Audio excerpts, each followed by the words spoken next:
So now you have your big ideas. You know what materials you need to use. You know what processes you want to work with. You've been on the wood shop machines. You need to use the laser. And you find yourself in this situation where you don't have access to those resources, cannot get to those machines, and you're probably thinking, I give up. What do I do now? I'm going to give you some tips to move forward. What can you do with what you have at home and what you can afford to have shipped to your residence or wherever it is that you are right now to be able to work through your projects, work on a series on a much smaller scale, maybe models or just smaller works.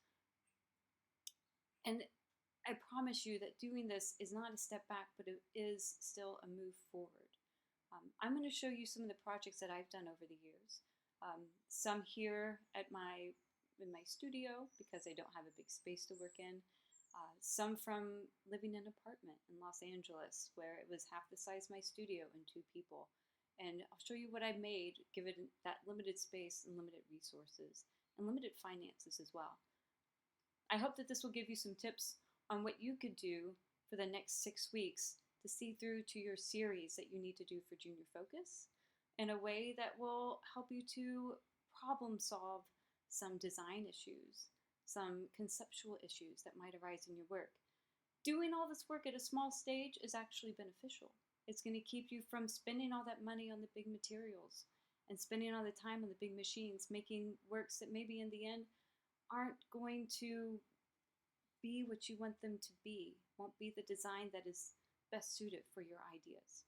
So here in a minute, I'm just going to take you through some of my projects and send you to some links, and hopefully you can find a little bit of this information in this video resourceful for you.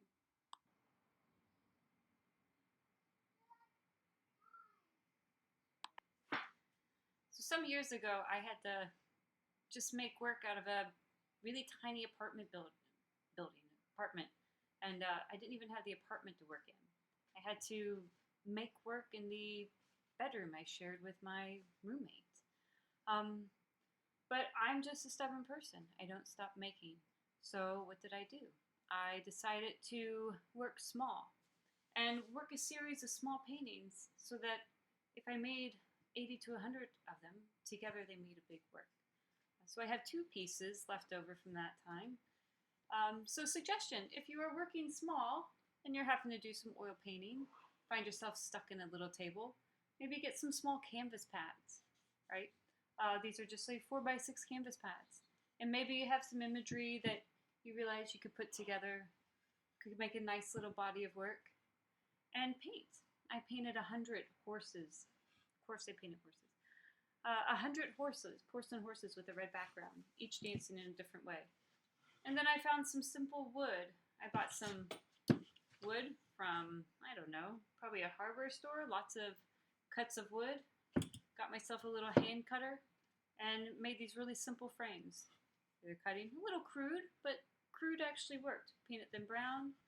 Or I found some sticks, some dowels, really thin dowels, and those are easy to cut. And I just made some pretty decorative frames.